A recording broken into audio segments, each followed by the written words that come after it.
তো হ্যালো বন্ধুরা, আজকে আমি তোমাদেরকে এসবিআই ব্যাংকের 121 নম্বর ফর্ম ফিল আপ করে দেখাবো স্টেপ বাই স্টেপ। এর আগের ফর্মগুলোতে কিন্তু আমি আগের থেকে ফিল আপ করে রেখেছিলাম, কিন্তু আজকে যে ফর্মটা রয়েছে সেই ফর্মটা কিন্তু আমি সম্পূর্ণ লিখেই তোমাদেরকে দেখাবো যে কোথায় কি লিখতে হবে।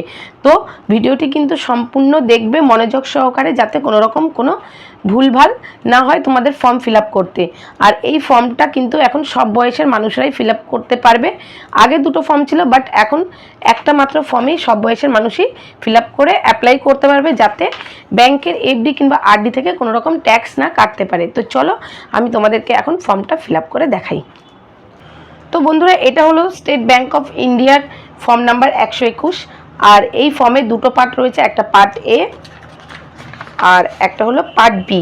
তো পার্ট বিটা তোমাদের ফিল আপ করতে হবে না, আমাদের শুধু ফিল আপ করতে হবে পার্ট এ। তো চলো আমি এখন ফর্মটা স্টেপ বাই স্টেপ তোমাদেরকে ফিল আপ করে দেখাচ্ছি। তো চলো আমি এখন তোমাদেরকে সরাসরি লিখেই ফিল আপ করে দেখাচ্ছি। তো প্রথমে রয়েছে ডিটেলস অফ দ্য ডিক্লারেন্ট, মানে হচ্ছে যে অ্যাপ্লাই করবে তার ডিটেলস এখানে লিখতে হবে। 1 নম্বরে রয়েছে নেম, মানে নাম। 1 নম্বরে নাম লিখতে হবে। এইখানে দেখো এই পাশেও একটা ঘর রয়েছে, এই ঘরে লেখার জায়গা নেই, তাই আমাদেরকে লিখতে হবে এখানে। ঠিক আছে, তো তোমরা যার নামে অ্যাপ্লাই করবে তার নামটা নেমের পাশে লিখে দেবে। আমি আমার নামটাই লিখছি, যেহেতু আমি অ্যাপ্লাই করছি। তারপরে 2 নম্বরে রয়েছে অ্যাড্রেস, আমি আমার অ্যাড্রেসটা লিখে দিচ্ছি।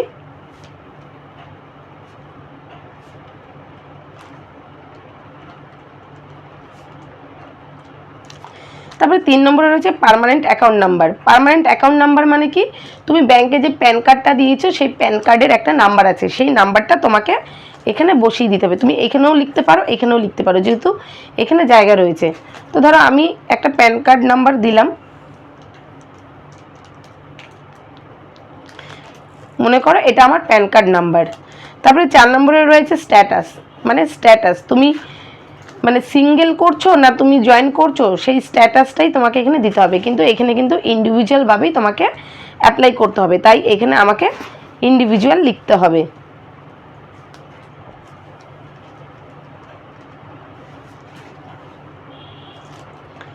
তারপরে 5 নম্বরে রয়েছে রেসিডেন্টাল স্ট্যাটাস, মানে তুমি স্থানীয় কিনা সেটা তোমাকে এখানে দিতে হবে। আর একমাত্র তুমি যদি স্থানীয় হও তবেই কিন্তু এই ফর্মটা তুমি অ্যাপ্লাই করতে পারবে।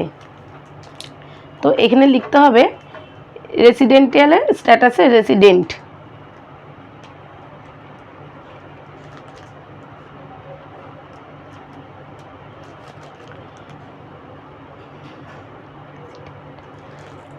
রেসিডেন্ট, ঠিক আছে। তারপরে 5 নম্বরে কি রয়েছে, if resident individual whether age is 60 years or more at any time during the tax year. মানে কি বলতে চাইছে 5 নম্বরে, যে যখন তুমি এই ফর্মটা অ্যাপ্লাই করছো তখন তোমার বয়স যদি 60 বছরের ওপরে থাকে তাহলে তোমাকে ইয়েসে টিক দিতে হবে, আর যদি তোমার বয়স 60 বছরের নিচে থাকে তাহলে তোমাকে টিক দিতে হবে নোতে।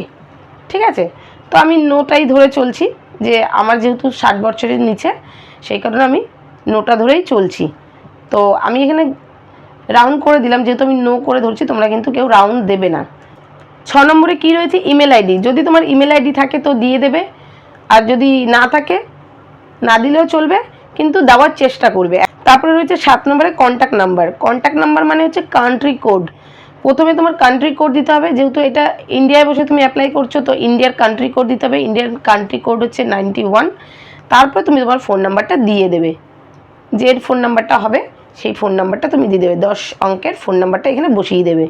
8 নম্বরে কী আছে, 8 নম্বরে রয়েছে ট্যাক্স ইয়ার, মানে তুমি কোন ইয়ারে এই 121 নম্বর ফর্মটি অ্যাপ্লাই করছো ব্যাংকে। তো আমি যেহেতু এই কারেন্ট ইয়ারে মানে 2026 টু 2027 জন্য অ্যাপ্লাই করছি, তাই আমি 2026 টু 27 লিখলাম। আর 2026 টু 27 কেন লিখেছি, আমরা সবাই জানি ব্যাংকের ইয়ার শুরু হয় এপ্রিলের 1 তারিখ থেকে মার্চের 31 তারিখের মধ্যে 1 বছর ধরা হয়। তো তুমি যে ইয়ারের জন্য অ্যাপ্লাই করবে তোমাকে কিন্তু সেই ইয়ারটাই এখানে বসাতে হবে। তো এবারে চলো ডিটেলস অফ ইনকাম। এবারে আমাকে এই ঘরটা ভরতে হবে। প্রথমে কি রয়েছে 9 নম্বরে নেচার অফ ইনকাম, মানে এই যে তুমি যে ফর্মটা ফিল আপ করছো এটা শুধুমাত্র তারাই ফিল আপ করে জমা দেবে যাদের এফডি, আরডি আরও অনেক কিছু থেকে তোমার ইন্টারেস্ট আসে। তো আমার ইন্টারেস্ট আমি কোথার থেকে পাচ্ছি, আমি যেহেতু স্টেট ব্যাংক অফ ইন্ডিয়াতে একটা এফডি করেছি, সেই এফডিটা এখানে আমাকে লিখতে হবে যে আমি এফডি থেকে পাচ্ছি। ঠিক আছে, তো এখানে তুমি যদি পারো তোমার এফডির নাম্বারটা এখানে বসিয়ে দেবে। তারপরে রয়েছে 10 নম্বরে কি, estimated income for which declaration is made, মানে তুমি যে এফডিটা দিয়েছো সেই এফডি থেকে তুমি কত টাকা ইন্টারেস্ট পাচ্ছ, মানে কত ইনকাম হচ্ছে তোমার বছরে। ধরো সাপোজ আমি আমার এফডি থেকে 40,000 টাকা ইন্টারেস্ট পাচ্ছি। ঠিক আছে, তো গাইজ ফর্মটাকে একটু আমি বেঁকিয়ে নিলাম, নাহলে তোমরা পুরোটা দেখতে পাবে না। তো 11 নম্বরে কি রয়েছে দেখো, 11 নম্বরে রয়েছে details of form number 121 other than this form fill during the tax year if any, মানে বলতে চাইছে তুমি এই যে 121 নম্বর ফর্মটি এসবিআই ব্যাংকে যে জমা দিচ্ছ, এটা ছাড়াও তুমি আদার্স কোনো ব্যাংকে এই 121 ফর্ম জমা দিয়েছো কি না।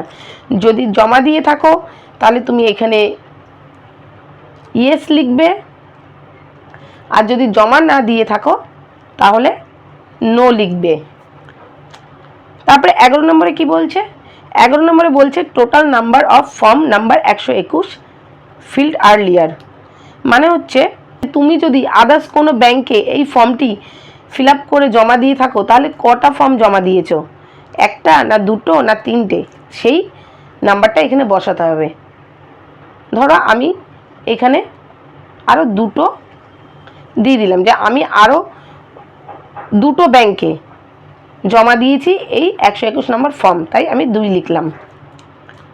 তারপরে 11B-তে কি বলেছে, 11B-তে বলেছে aggregate amount of income for which form number 121 were filed, মানে বলতে চাইছে তুমি যে এই যে আরও দুটো ফিল্ডে, মানে আরও দুটো ব্যাংকে এই ফর্মটা যে অ্যাপ্লাই করেছো, ওখান থেকে তুমি যে ইন্টারেস্টটা পাচ্ছ সেটা কত টাকার ইন্টারেস্ট পাচ্ছ সেটা এখানে লিখতে হবে। তো আমি আদার্স যে দুটো ব্যাংকে জমা দিয়েছি সেখান থেকে ধরো আমি আরও 20,000 টাকার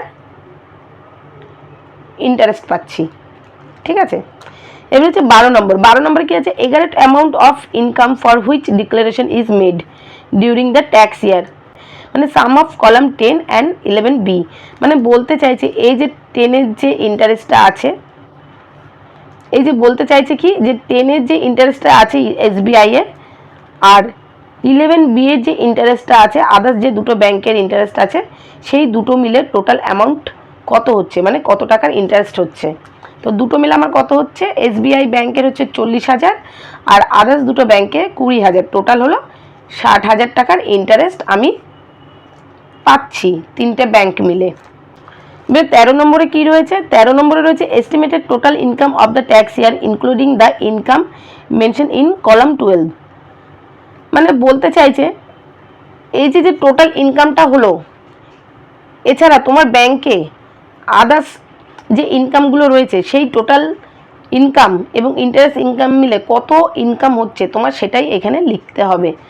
তো এখানে যেহেতু জায়গা রয়েছে আমি এখানে লিখে দিচ্ছি। সাপোজ ধরো এই তিনটে ব্যাংকের ইন্টারেস্ট বাদ দিয়েও আমার আরও 1 লাখ টাকার মতন ইনকাম আছে ব্যাংকের সেভিংস অ্যাকাউন্টে।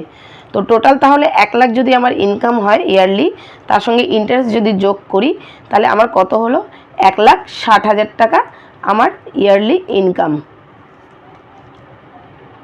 ঠিক আছে, এবারে 14 নম্বরে কি বলছে, 14 নম্বরে বলছে ডিটেলস অফ দ্য আইটিআর 14 নম্বরে কি বলছে, details of the ITR filed for previous two tax year, মানে বলতে চাইছে তুমি যখন, মানে বলতে কি চাইছে তুমি এই ফর্মটা যে ইয়ারে ফিল আপ করে জমা দিচ্ছ, মানে অ্যাপ্লাই করছো, সেই ইয়ারের আগে 2 বছর কোনো আইটিআর ফাইল যদি তোমার থেকে থাকে তাহলে তুমি সেই আইটিআর ফাইলের ডিটেলস এখানে দিতে হবে। ট্যাক্স ইয়ারটা দিতে হবে, কত ইয়ারের ট্যাক্সটা দিয়েছিলে, পরপর 2 বছর ট্যাক্স ইয়ার দিতে হবে, সে অ্যাকনোলেজমেন্ট নাম্বারটা তোমাকে এখানে দিতে হবে 2 বছরের, আর রিটার্ন ইনকামটা কত পেয়েছিলে, কত ছিল, সমস্ত কিছু এখানে শো করতে হবে। যদি তোমার আইটিআর ফাইল থাকে তবেই তুমি এই 14 নম্বর কলমের ঘরগুলি ফিল আপ করবে, নচেত তোমাদের করতে হবে না। তারপরে রয়েছে ডিক্লারেশন, মানে হচ্ছে যে এই ফর্মটা অ্যাপ্লাই করছে তার ডিক্লারেশন দিতে হবে। মানে আমি যদি, মানে আমি জমা দিচ্ছি তাই I Namita Roy having permanent account number, মানে সেই অ্যাকাউন্ট নাম্বার তোমাকে বসিয়ে দিতে হবে, মানে প্যান নাম্বারটা। তারপর হচ্ছে এখানে প্লেসটা দিতে হবে, তুমি কোন প্লেসে থাকো সেই প্লেসটা তোমাকে দিতে হবে। দেন তোমাকে ডেটটা বসাতে হবে, তুমি যে ডেটে এই ফর্মটা ফিল আপ করে জমা দেবে সেই ডেটটাই বসাবে। তারপরে এখানে একটা সিগনেচার হবে তোমার, সে শর্ট সিগনেচারও করতে পারো, লং সিগনেচারও করতে পারো। আর এখানে আবার তোমার নামটা হবে, এইখানের নামটা তুমি বড় হাতেরই লিখে দেবে, ঠিক আছে। তো বন্ধুরা, তোমাদেরকে আমি এসবিআই ব্যাংকের 121 নম্বর ফর্ম ফিল আপ করে দেখিয়ে দিলাম, স্টেপ বাই স্টেপ কীভাবে ফিল আপ করবে সম্পূর্ণ কিন্তু দেখিয়ে দিয়েছি। তারপরেও যদি তোমাদের বুঝতে অসুবিধা হয় আমাকে কমেন্ট করবে, আমি কমেন্টে তোমাদেরকে অ্যান্সার দিয়ে দেবো। তো ভিডিওটা কেমন লাগলো অবশ্যই কিন্তু জানিও, আর ভিডিওটি ভালো লাগলে লাইক, কমেন্ট, শেয়ার আর সাবস্ক্রাইব করতে কিন্তু ভুলো না। তো চলো, দেখা হচ্ছে আবার নেক্সট ব্লগে।